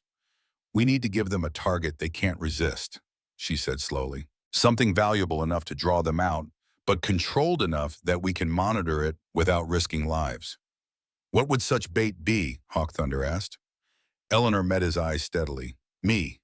The pronouncement caused an immediate stir among the council members. Two Feathers translated rapidly as several spoke at once. Explain, Hawk Thunder commanded, his expression guarded. Burke has already told the army that I've been kidnapped, Eleanor reasoned. What if we let him believe he's found me? A white woman alone, perhaps at the old trapper's cabin Samuel mentioned. She warmed to the idea as she spoke. Burke would see an opportunity to eliminate a dangerous witness, someone who knows the truth about both the massacre and his current deception. It would be dangerous, Luna observed from her position by the door. Yes, Eleanor agreed, but we would control the location. Your warriors could be hidden nearby. And when Burke's men attack a defenseless white woman, not an Apache village, we would have the proof of his true character and motives. Hawk Thunder's eyes narrowed thoughtfully. The army would be less quick to dismiss violence against one of their own kind. Whiteshell spoke again, his weathered hands gesturing emphatically. He asks if you understand what you are offering, Two Feathers translated. You would be placing yourself between two worlds, belonging fully to neither. Even if we succeed, your people may never accept you back after living among the Apache. Eleanor's throat tightened. The elder had articulated the truth she had been avoiding, that in crossing this border between worlds, she had likely burned the bridge behind her. Pinewood, with all its limitations and prejudices, had still been her home. Now she was adrift, belonging nowhere. I made my choice when I left with Hawk Thunder, she said quietly. I cannot unmake it now, nor would I wish to. Grey Willow studied Eleanor with new respect. You speak with a warrior's heart, she observed. The council deliberated further in Apache. Eleanor caught occasional glances in her direction as the discussion grew animated. Finally, Whiteshell spoke at length, his tone authoritative. The council accepts your plan, Two Feathers translated, but with conditions. You will not go alone.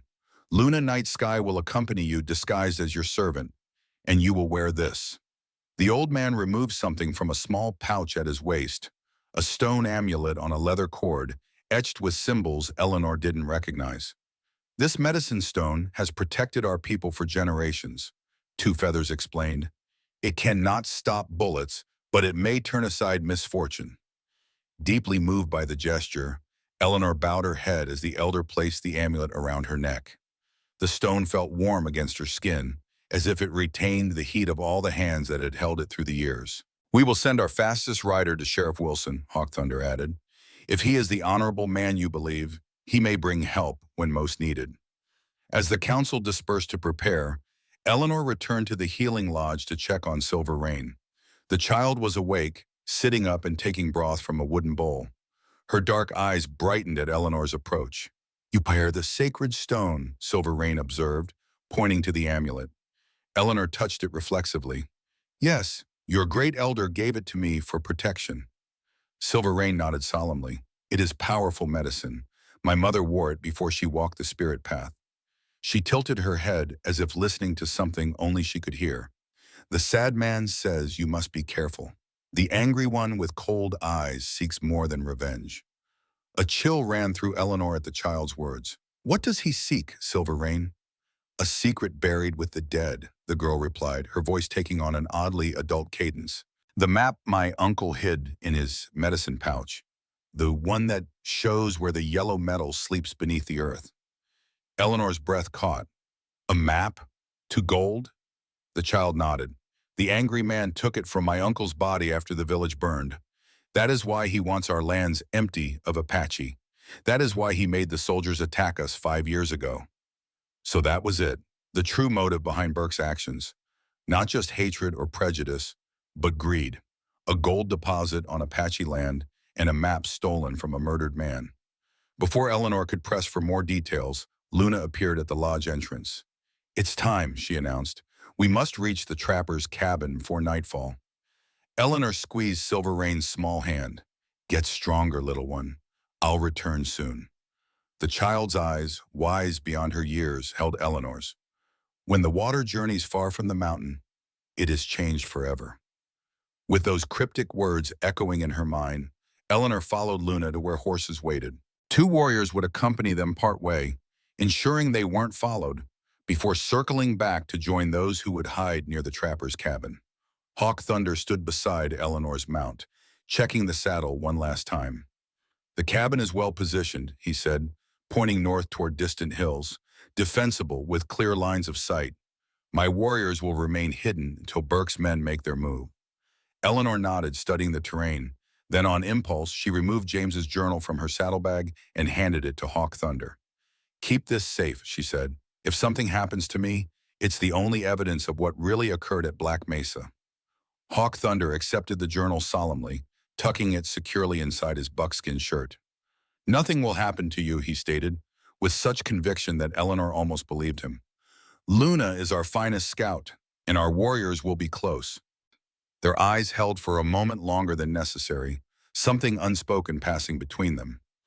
Eleanor felt a flutter in her chest, a possibility she hadn't allowed herself to consider amid the urgent mission that had brought them together.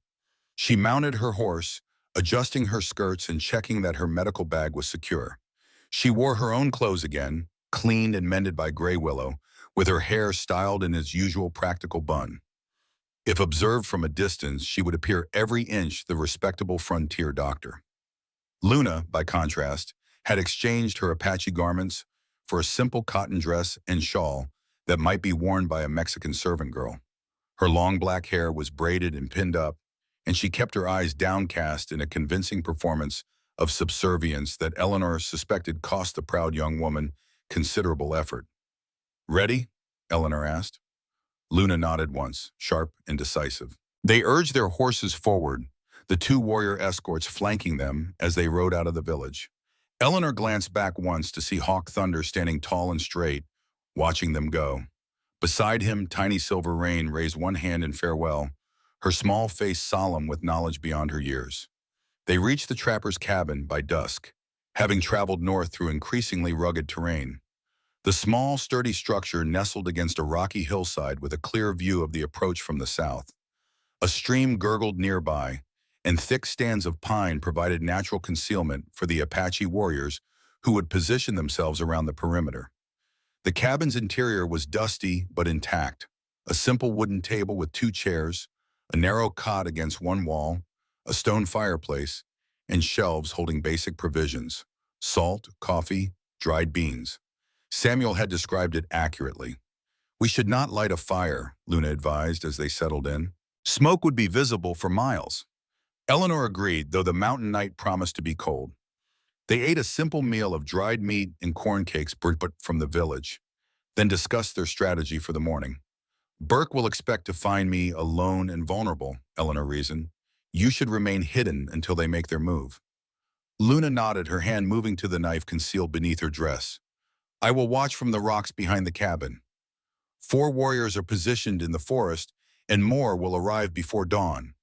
Remember, we need them to reveal their true intentions, Eleanor emphasized. If they simply come to rescue me, we gain nothing.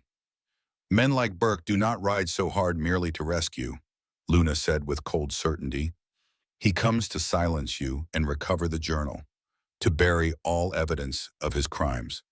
Eleanor touched the amulet at her throat, drawing strange comfort from its presence. Then we must ensure the truth refuses to stay buried. And they settled in for the night, taking turns keeping watch. Eleanor's sleep was fitful, haunted by dreams of James standing at the edge of a burning village, his blue eyes reflecting flames. In the dream, he reached toward her, his lips forming words she couldn't hear. She woke before dawn, her heart racing, to find Luna already alert and watching out the small window. Riders approaching, the young woman whispered, still distant, but moving fast. Eleanor rose and quickly arranged her appearance, smoothing her hair, straightening her clothes. She needed to look exactly as Burke would expect, the respectable doctor from Pinewood, perhaps a bit trail-worn but fundamentally unchanged by her time among the Apache.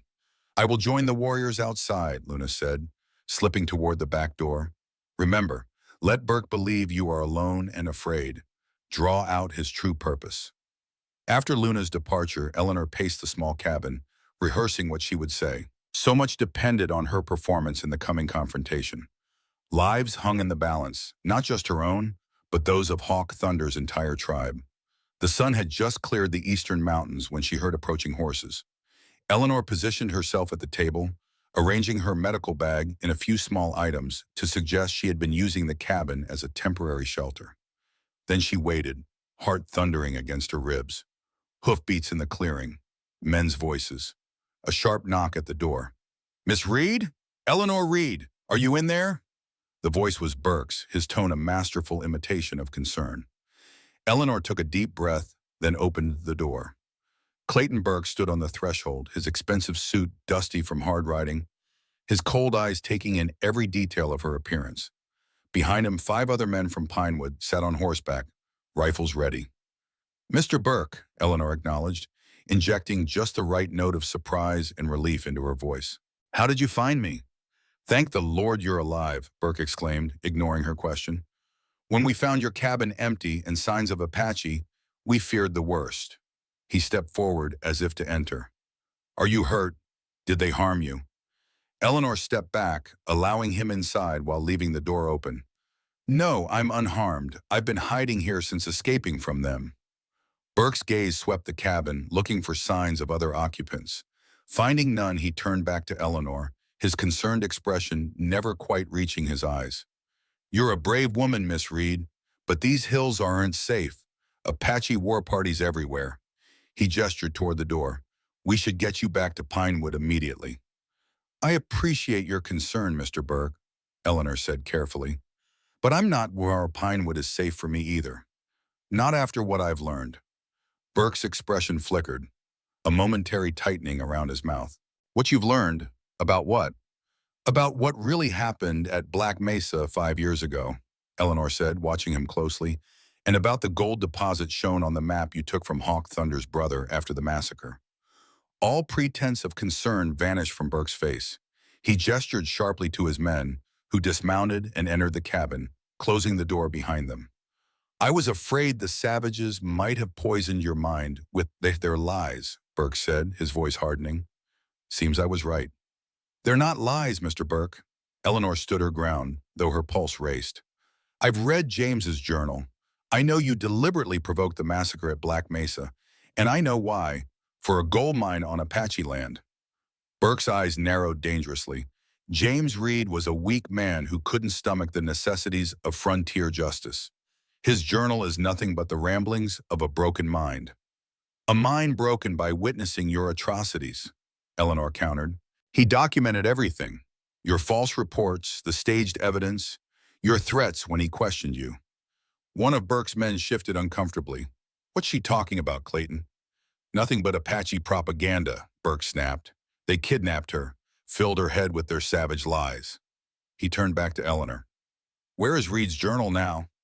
Somewhere safe, Eleanor replied, along with the knowledge of what you really want in these mountains. Burke's hand moved to his pistol. I didn't want it to come to this, Eleanor.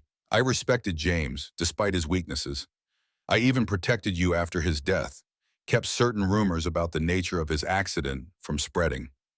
His smile was cold. But I can't have you spreading dangerous misinformation. The Apache problem needs to be solved once and for all so development can proceed. By massacring innocent people, women and children, Eleanor's disgust was genuine. Is a gold mine worth so many lives? Progress demands sacrifice, Burke said flatly. This territory will never be civilized until the savage threat is eliminated.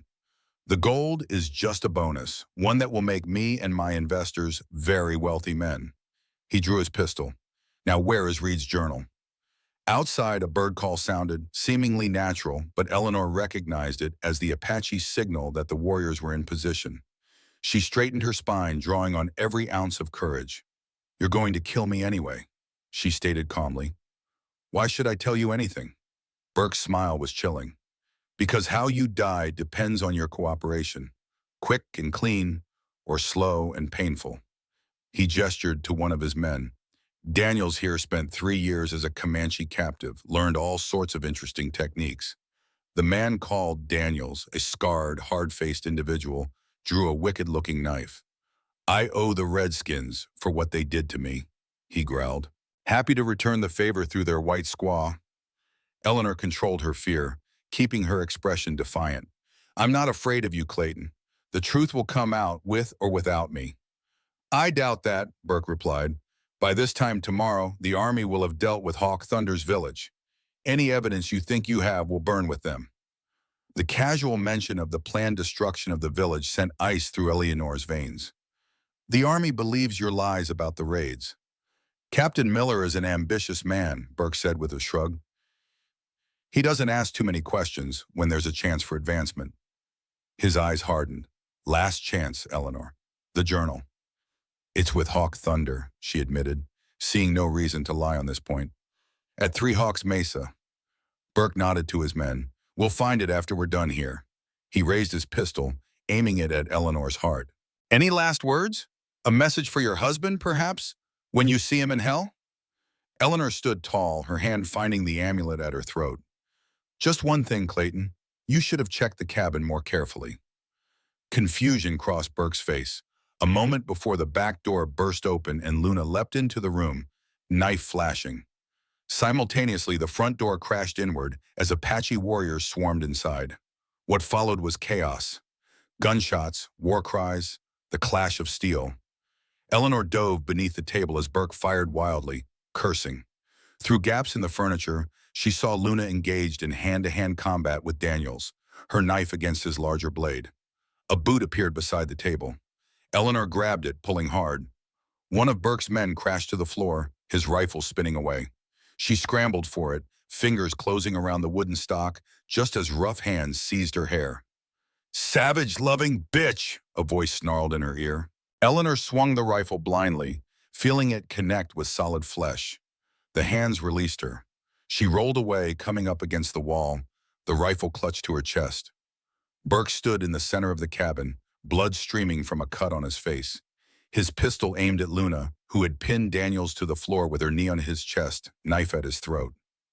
The other Apache warriors had subdued Burke's remaining men. Drop it, Eleanor commanded, raising the rifle to her shoulder as James had once taught her. It's over, Clayton. Burke's eyes blazed with hatred. It's never over, he spat. Not while one Apache still breathes. That gold is mine. His finger tightened on the trigger. Eleanor fired without conscious thought. Burke staggered, his shot going wild. He looked down in bewilderment at the growing red stain on his chest, then back at Eleanor. You chose them. Over your own kind, he gasped, collapsing to his knees. I chose truth over lies, Eleanor corrected, her voice steady despite her shaking hands. Justice over murder. Burke's eyes glazed over as he pitched forward onto the cabin floor. The sudden silence was deafening. Luna rose gracefully from where she had subdued Daniels, blood smeared across her cheek but otherwise unharmed. She met Eleanor's eyes across the room, a new respect evident in her gaze. "You fight better than expected," she observed. Eleanor lowered the rifle, suddenly weak as the reality of what she'd done crashed over her. "I've never shot anyone before. I didn't mean to kill him."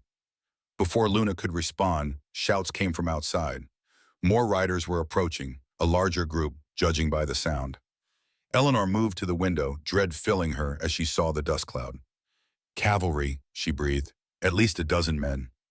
Luna barked orders in Apache. The warriors secured their prisoners, binding Burke's surviving men with rawhide straps. "We cannot fight so many soldiers," Luna said tensely. "We must retreat to the forest." "No," Eleanor decided, an idea forming. "That's exactly what they'd expect. They'd hunt you down, claim you ambushed Burke's rescue party." She straightened her clothing, wiping blood spatter from her face with a handkerchief. "Let me handle this." Luna looked skeptical, but didn't object as Eleanor stepped outside, rifle held carefully pointed downward. The cavalry unit approached at a trot, led by an officer whose insignia identified him as a captain. Behind him rode Samuel Wilson, and surprisingly, Sheriff Wilson himself. "Hold your positions," the captain ordered his men as he spotted Eleanor. "Ma'am, are you Eleanor Reed?" Eleanor nodded, projecting calm authority despite her racing heart. "I am, Captain, and you're just in time to witness the aftermath of Clayton Burke's true character." The officer reined in his horse, eyes narrowing as he took in the scene. Eleanor with a rifle, Apache warriors visible through the cabin doorway, bound white men being led outside. "I'm Captain James Miller, Fort Grant," he introduced himself stiffly. "We received reports you'd been abducted by hostiles." "Reports from Clayton Burke, I imagine," Eleanor replied. "The same man who just tried to murder me for discovering his role in staging false Apache raids, and his secret plans for a gold mine on Apache land." Miller's expression registered surprise, then suspicion. "That's a serious accusation, ma'am." Sheriff Wilson urged his horse forward. "It's true, Captain. We've been gathering evidence of Burke's deception for weeks." He nodded respectfully to Eleanor. "Though we didn't expect to find you in the thick of it, Miss Reed," Samuel added. "Burke's been hiring mercenaries to attack outlying settlements, leaving behind planted Apache arrows and other evidence to inflame tensions, all to clear the Apache from land he wanted for mining." Eleanor studied Captain Miller's face, noting his conflicted expression. "You didn't know," she realized. "You genuinely believed the Apache were responsible." Miller dismounted, removing his hat. "I follow orders, ma'am. When reports come in of civilian casualties, I'm bound to act." His expression hardened. "But I do not condone the fabrication of evidence or the manipulation of military forces for private gain." Luna emerged from the cabin, her knife sheathed but her posture wary. "The white eyes who staged the raids are all here," she announced in careful English. "One is ready to confess his part in exchange for mercy." Miller's hand moved instinctively toward his sidearm at Luna's appearance, but Sheriff Wilson intervened. "Captain, this is an opportunity to resolve a dangerous situation without further bloodshed," the sheriff argued. "If Burke's men confirmed they staged the raids, you'd have no just cause to move against the Apache villages." Miller looked torn, years of military conditioning warring with his sense of honor. "My orders were based on false information," Eleanor finished firmly, "deliberately provided by a man with a personal vendetta and financial interests in clearing the Apache from these lands." The captain's gaze moved to the cabin, where Burke's body was now visible in the doorway. "Is that him?" Eleanor nodded. "He left me no choice." "And you say he wanted Apache land for gold mining?" Miller asked, his tone shifting from suspicion to interest. "Yes," Eleanor confirmed. "He stole a map from the body of Hawk Thunder's brother during the massacre at Black Mesa 5 years ago. A massacre he deliberately provoked for the same reason." A uncomfortable silence fell, broken finally by an unexpected voice. "Captain Miller," called one of Burke's men, Daniels, the scarred one. "I want to make a statement about the raids, about the gold map, about everything Burke had us do." Miller exchanged glances with Sheriff Wilson, then nodded sharply. "Write it down, all of it. If it checks out." He left the implication hanging. Over the next hour, an extraordinary scene unfolded at the trapper's cabin. Captain Miller and Sheriff Wilson took statements from Burke's men, documenting a pattern of deception spanning months. Daniels, seeing an opportunity to save himself from the hangman's noose, proved especially forthcoming, describing how Burke had planned to drive the Apache from valuable mining lands he'd secretly purchased, based on the maps stolen years earlier. Eleanor watched with growing hope as the truth she and Hawk Thunder had sought finally emerged into the light. The Apache warriors remained vigilant but calm, following Luna's example and presenting a disciplined, honorable face to the soldiers, challenging the very stereotypes Burke had exploited. "There's still the matter of the attack at Black Mesa 5 years ago," Eleanor said when the immediate confessions were complete. "The massacre that Burke orchestrated and my husband documented." She explained about James's journal, currently with Hawk Thunder. Captain Miller listened with increasing discomfort. If verified, these allegations would require a full military investigation, he admitted. The unprovoked massacre of peaceful Indians would be a serious violation of Army regulations and federal law. "It's more than regulations and laws, Captain," Eleanor replied quietly. "It's a matter of human decency, of justice for those who can no longer speak for themselves." Miller paced for several moments, the weight of the decision visible in his bearing. Finally, he squared his shoulders and turned to face them all. "Sheriff, can you escort these prisoners back to Pinewood? Hold them until formal charges are prepared?" Sheriff Wilson agreed readily. "What about you, Captain?" "I need to speak with this Chief Hawk Thunder," Miller declared. "See this journal for myself and hear their account of events. If what you say is true, Miss Reed, there's been a grave injustice here, one the Army has unwittingly perpetuated." Eleanor felt a weight lift from her heart. "I can take you to him," she offered. Luna, who had been listening intently, stepped forward. "My father would meet with you, Captain," she said formally, "but not at our village, at neutral ground." Miller considered this, then nodded. "The old mission ruins halfway between here and Three Hawks Mesa. Noon tomorrow." He hesitated, then extended his hand to Luna. "You have my word as an officer. No ambush, no deception." Luna regarded the offered hand for a long moment before clasping it briefly. "And you have the word of the daughter of a chief." The old mission ruins stood on a small rise, adobe walls crumbling beneath the harsh Arizona sun. Once a place of worship and conversion, it now served as neutral ground between two worlds. Hawk Thunder arrived shortly before noon, accompanied by 2 feathers, Grey Wolf, and 4 warriors. They brought Silver Rain, whose health had improved enough for the journey and whose gift of spirit sight might prove useful. They waited in dignified silence as Captain Miller approached with a small contingent of soldiers. Sheriff Wilson and Samuel had also returned from Pinewood, having secured Burke's men in the town jail. Eleanor and Luna, who had spent the night at the trapper's cabin, arrived with them. Eleanor felt her heart lighten at the sight of Hawk Thunder standing tall among the ruins, Silver Rain at his side. The child waved excitedly, and Eleanor found herself smiling in response.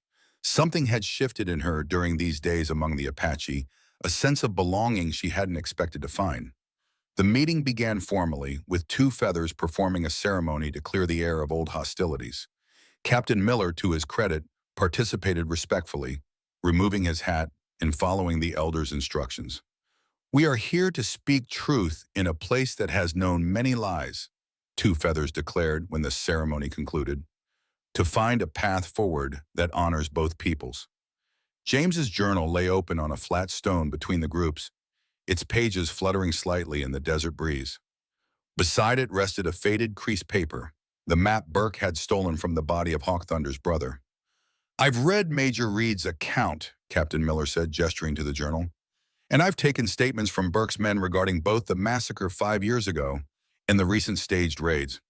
His voice grew solemn. "On behalf of the United States Army, I must express my profound regret for our role in these events, however unwitting." Hawk Thunder acknowledged the statement with a slight inclination of his head. "Words are easy, Captain. What actions will follow?" "I'm recommending a full investigation into the Black Mesa incident," Miller replied, "an immediate cessation of all military actions against your people based on the false raids." He hesitated, then added, "I cannot promise justice for all that has happened. The wheels of government turn slowly, but I can promise you will not face further aggression for crimes you did not commit." "And the gold?" Eleanor asked, gesturing to the map, It lies on Apache land. By rights, it belongs to them. Miller nodded slowly. That is more complicated. Mining rights, territorial claims, these are matters beyond my authority. He looked directly at Hawk Thunder. But I will advocate for your interest when I report to my superiors. The map and its discovery will be part of the official record. Sheriff Wilson spoke up. The territorial governor should be involved in these discussions. I'm willing to ride to Santa Fe myself to present your case. And I'll ensure these events are documented in the Eastern newspapers, Samuel added. Public opinion can be a powerful force. Two Feathers nodded approvingly. The white man's weapons, law and words on paper. Hawk Thunder studied Miller intently. You speak well, Captain, but trust comes slowly to those who have been betrayed before. I understand, Miller replied. I ask only for the opportunity to prove my word through action. He removed his insignia pin and placed it beside the journal. This represents my oath as an officer. I stake my honor on fulfilling my promises to you. The gesture, symbolic but meaningful, shifted the atmosphere. Hawk Thunder exchanged glances with Two Feathers and Grey Wolf, a silent communication passing between them. We accept this beginning, Hawk Thunder said finally, but our eyes will remain open and our warriors vigilant. As they should, Miller acknowledged. As the formal discussions continued, establishing boundaries, communication protocols, and preliminary agreements, Eleanor found herself drawn to where Silver Rain sat quietly observing everything. How are you feeling, little one? She asked, kneeling beside the child. Better, Silver Rain replied with a smile. The fever spirit has gone. She looked up at Eleanor, her dark eyes holding that uncanny wisdom. The sad man is gone too. He has found his path to the ancestors. Eleanor felt a deep peace settle over her at these words. James can rest now that the truth is known. Yes, the child agreed, but you still walk between worlds. She tilted her head curiously. Where will your path lead, Blue Eyes? It was the question Eleanor had been avoiding, yet now, surrounded by these people who had become so important to her, the answer seemed suddenly clear. I think my path leads here, she said softly. If your father and your people will have me. Silver Rain's face lit up. I knew it. I saw it in my fever dreams. You teaching our healers, learning our ways. She leaned closer, whispering conspiratorially, and Father smiles when he watches you, not with his mouth, but with his eyes. Eleanor felt a warmth spread through her chest. She glanced toward where Hawk Thunder stood in discussion with Miller and the others, his profile noble against the sky. As if sensing her gaze, he turned slightly, their eyes meeting across the ruins. Something passed between them, unspoken but undeniable. As the sun began its descent toward the western horizon, the historic meeting concluded. A tentative peace had been established, fragile but real. Captain Miller would return to Fort Grant with new orders for his troops. Sheriff Wilson would journey to Santa Fe with documentation of Burke's crimes. Samuel would remain near Pinewood, serving as a liaison between the town and the Apache. And Eleanor? Her decision had been made, though not yet declared publicly. She stood at the edge of the ruins, watching as the various parties prepared to depart. Luna approached, leading her horse. You're not returning to Pinewood, Luna observed. It wasn't a question. No, Eleanor confirmed. My place is elsewhere now.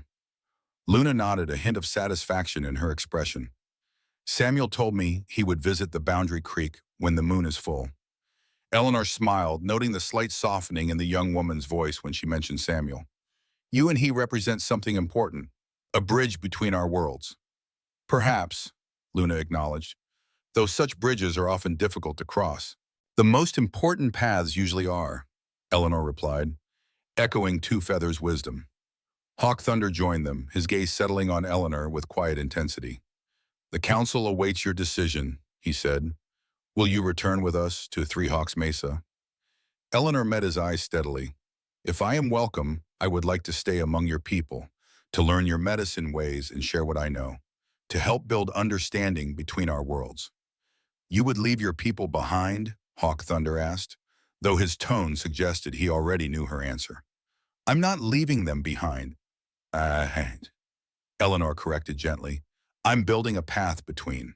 Like the river that carries water from the mountain to the sea, changed by its journey but no less itself for the transformation.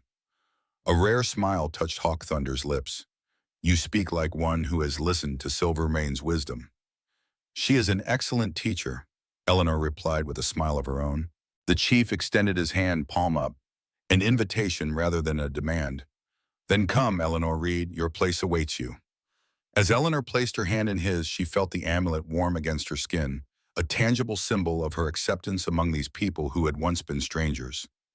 Behind them, Silver Rain clapped her hands in delight, while Luna rolled her eyes in mock exasperation at her sister's enthusiasm. Together, they mounted their horses and turned toward Three Hawks Mesa, its three distinctive spires glowing amber in the afternoon light. Eleanor rode beside Hawk Thunder, no longer a desperate fugitive or uncertain ally, but a woman who had found her place in a world between worlds. As they crested a ridge, Eleanor glanced back at the mission ruins where Captain Miller and his men still stood. The old world and the new, separated by distance but connected by the tentative threads of understanding they had begun to weave this day. It is only a beginning, Hawk Thunder cautioned, noting her thoughtful expression. Yes, Eleanor agreed, turning to face the path ahead. But it is a beginning with hope. The amulet caught the sunlight as they rode toward the mesa, its ancient symbols a reminder that some boundaries, though real, were never meant to be impassable. Some rivers, though changed by their journey, always find their way to the sea. And some hearts, though scarred by the past, can still find healing in unexpected places. Under the vast Arizona sky, as they rode together toward a future neither could have imagined mere days before, Eleanor felt James's presence one last time, not as a haunting spirit caught between worlds, but as a gentle benediction. The past would always be part of her, but it no longer defined her path forward. That path now led to Three Hawks Mesa, to a people who had become her people, and to the man riding beside her whose stoic strength had somehow become the foundation upon which she would build her new life. It was, indeed, only a beginning, but it was enough.